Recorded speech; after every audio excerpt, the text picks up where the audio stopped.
Hello, everybody. It's me again, Rich Andre, and I'm going to be debating with ChatGPT once again. And this is going to be the third episode of my series, Critical Hits. So this is going to be a third episode. Okay, so hopefully ChatGPT hasn't gotten tired of me yet. Okay, because if we're talking seriously, ChatGPT, I've been really really pushing ChatGPT to his limits. So let's spin the wheel right here. Oh, let's spin the wheel.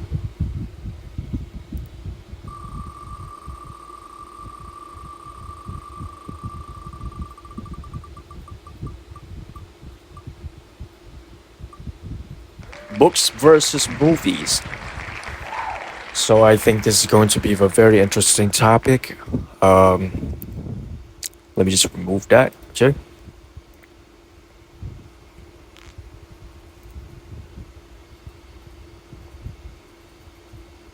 Okay, ChatGPT, we're going to be debating about books versus movies. So I want you to Mm-hmm. pick a side, and I'll pick a side so we can start this free form debate. I'm just going Okay. to be using my logic and common sense against you. I don't have any sources for whatever I might say. So if I'm wrong, then you can carefully correct me. Okay, thank you.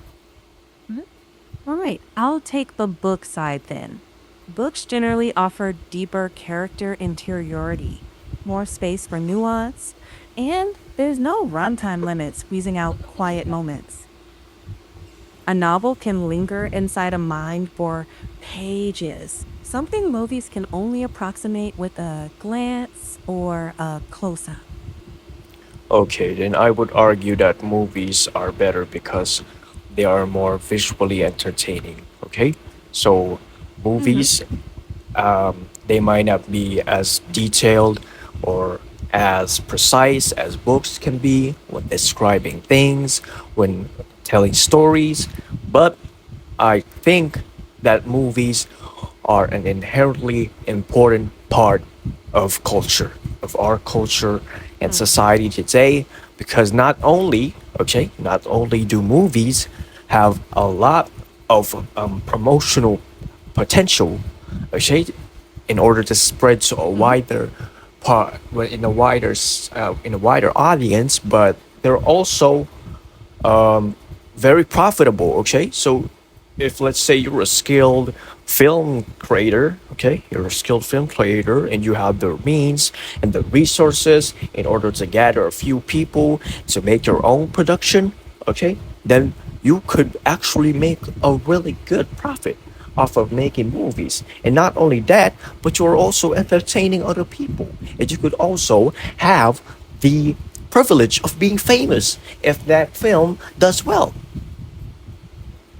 Sure. Movies can be more communal, big shared experiences with the music, the visuals, the crowd energy. And sometimes that's the point. So, question for you. Do you think that emotional depth matters less if the spectacle is strong? Like, does a big visual moment make up for thinner characterization? Well, I would have to answer that by giving you another perspective, okay? Humans tend to remember things easier if they have a visual cue for it, okay? For Mm-hmm. anything that we could Okay. be talking about, okay? So if we're talking about movies in this particular aspect, then you could say that movies could really make other people, could really engrave something in other people that could elicit a stronger emotional response as opposed to just reading a simple book. And the way that times are now, okay, the way modern times are now, people are programmed into having short attention spans because of social media and reels and Mm. YouTube shorts, okay?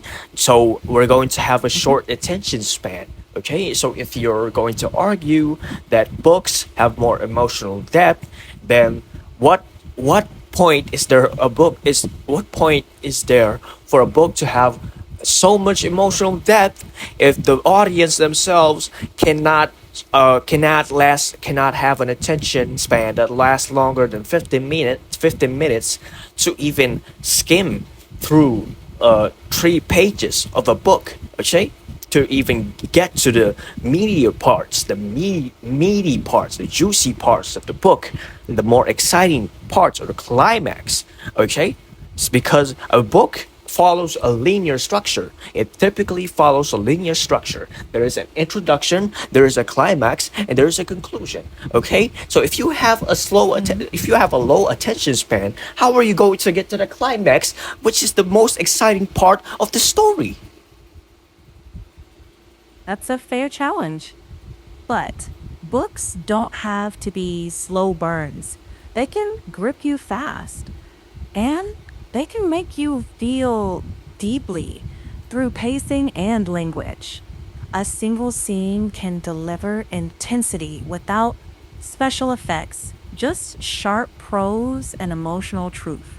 And if a reader wants faster momentum, plenty of novels, thrillers, page turners do that. So, why why assume that books can't adapt to shorter attention spans? Is it maybe more about habit and format than the medium itself? I think is the format itself. Okay, I think the format of Mm, books is made so that you can is made so that you can read through the entire book. Okay, so if you don't have the attention mhm, span for that, how are you going to read the entire book? And that brings me back to my point earlier. Okay, but I do agree that there are some books that are fast paced in order for other people, or in order for a wider span of audience to be captivated by the books. But I think that is a false assumption. Okay, that is a false assumption. How could you think that some people that have low attention spans would just we just revert to we just resort to faster paced stories and books, faster paced stories and books.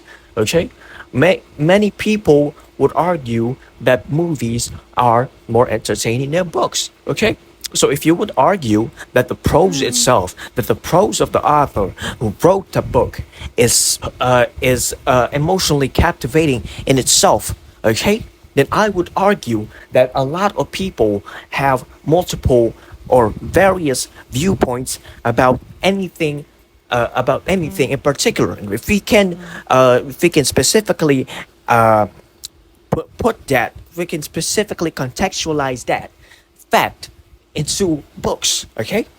Then how are they supposed if you have suppose a person who has never read a book, they try to read a very heavy heavily prose heavy book, how do you suppose that they understand that without being guided by someone who knows a lot about books? Okay, how do you suppose they understand what the author is trying to convey with the words that they're using in the book? Okay, how do you suppose that the people who read that book, who are novices to reading books, understand what the author is trying to say, or what the emotion the author is trying to elicit from the audience? How do you say that? How do you do that? Okay, and that brings me back to my point earlier when I said that humans are inherently visual creatures. Okay, so we are inherently visual creatures, and if we contextualize that little tidbit of fact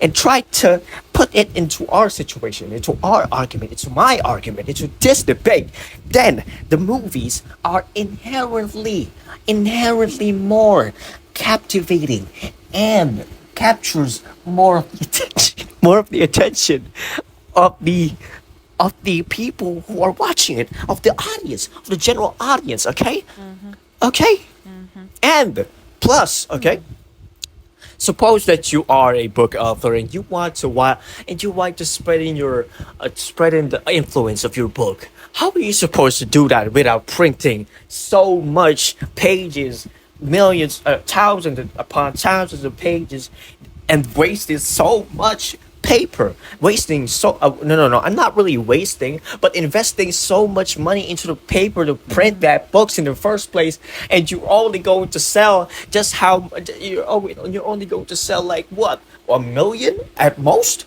Okay. Then that brings me to my argument. I think that movies are better than books because they have a wider spread. Okay, they spread to a wider amount of audience. Like, do you see how movies, okay, like The Matrix, they that movie has been viewed hundreds of millions of times already, okay? Because there is a medium, there is an easy medium for those books, for those movies, sorry, to be easily distributed towards a wider population as opposed to books, okay? Plus, okay, movies are much more cheaper than books. Well, some good points there, but I think you're blending distribution with inherent qualities. Like a movie's wide reach is a No, no, no, no. I'm marketing just trying to I'm just and trying to be practical. I'm just trying to be practical, mm, okay? I'm just trying mm-hmm, to point out what the benefits are and what the cons are of both sides. mm. Okay, I hear you. So practically speaking, movies do tend to be more accessible since you just press play, while books ask for time and focus. But that doesn't mean movies are inherently more rich, just easier to access. Okay, so Books can, you're arguing about the depth of the material itself. yeah, exactly. Books can dig into thoughts, contradictions, tiny hesitations, all that interior stuff that a camera can only hint at. I mean, films excel at visual and auditory impact. Sure, but they often summarize complexity into scenes and performances. So, what's your take on emotional nuance?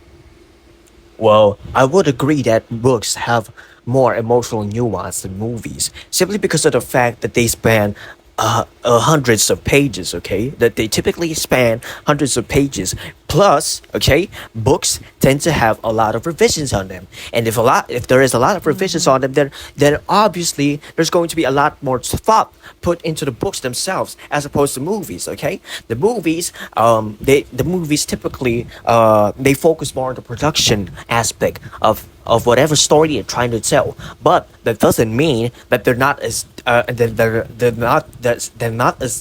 inherently deep when it comes to story and emotional impact. Okay, when it comes to the story and emotional impact, because they can be just as much or even better when it comes to emotional impact.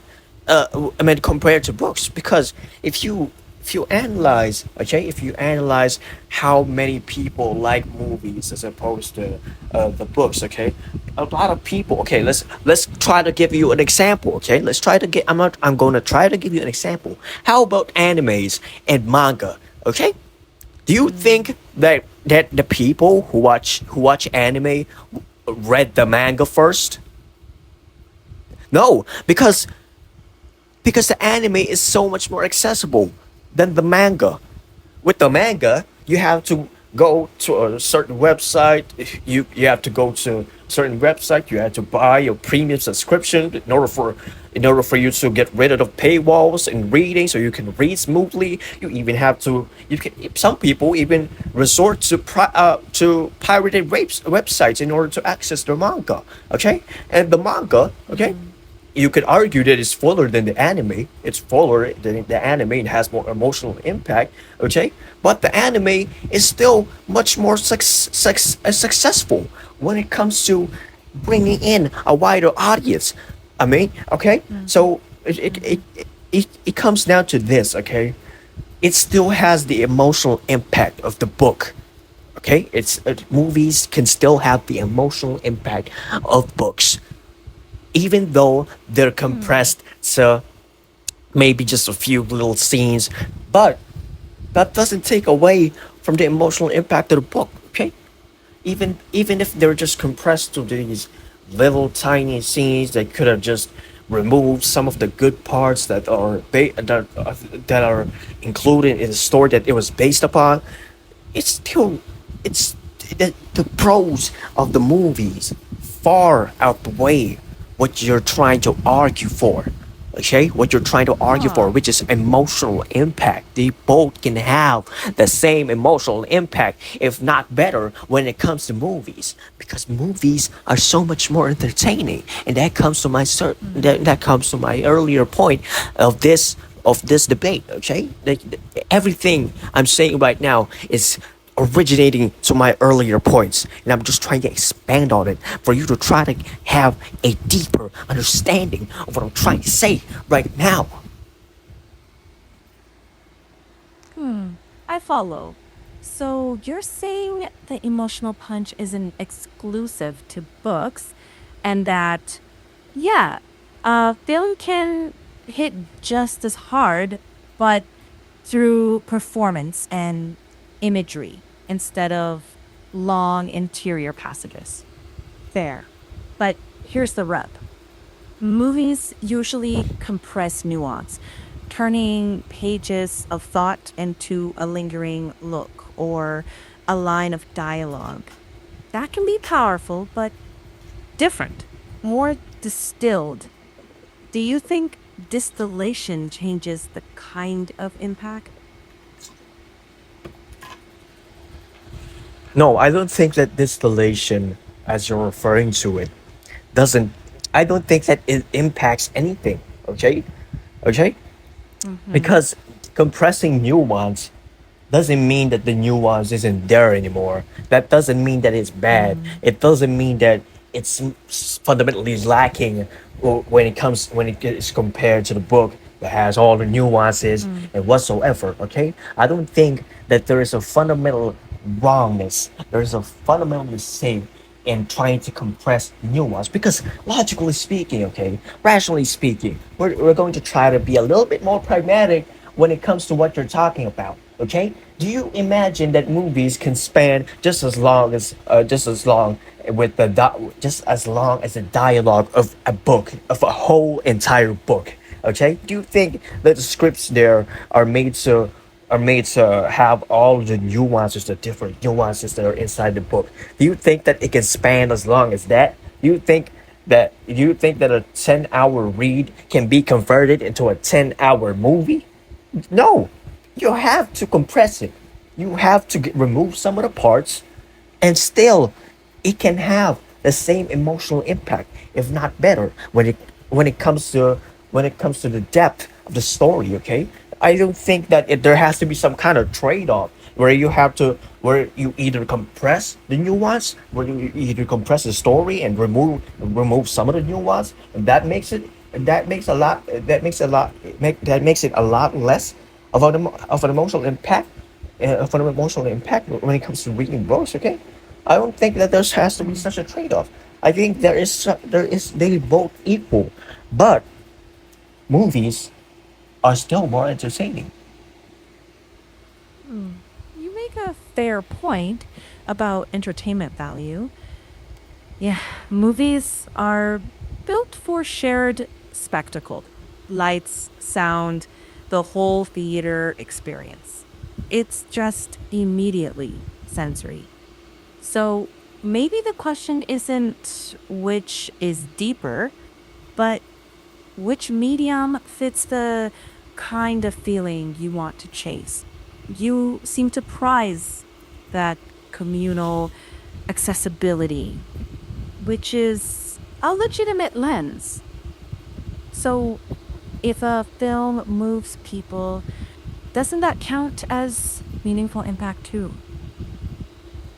Yeah, it's meaningful impact, but we're getting off topic now. So I just want to get your opinion on who you think won this debate in general. Okay, so let me give me your summary of the good points that either of us made, and try to give me a verdict on who won this debate. Okay.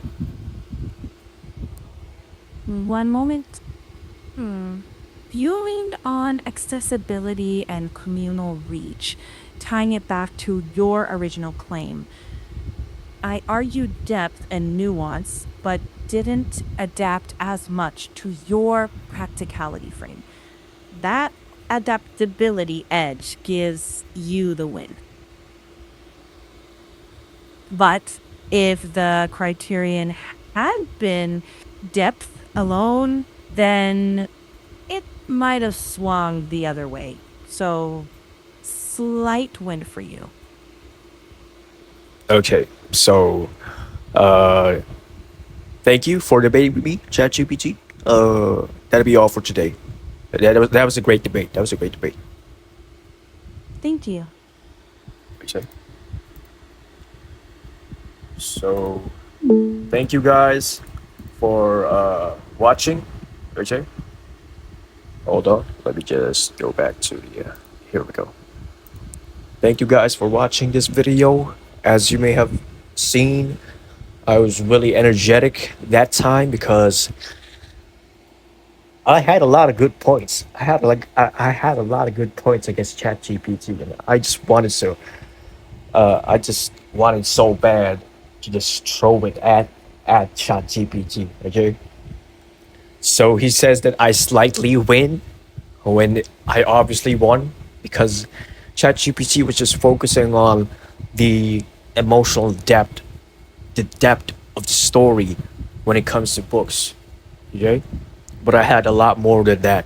I had I had a lot more than that, and I even argued against that point. Okay, I even argued against that point that I said that that emotional depth can be equal with both mediums. If, if I argue that it could be even better when it comes to movies, when it comes to emotional depth, but uh, that will conclude this video, guys. So if you like this video, give me a thumbs up, subscribe. It's free. And if you didn't like the video, please comment and why you didn't like the video. I would be happy to read your feedback and criticism. Thank you guys for watching. This is Andre, and stay tuned for another video.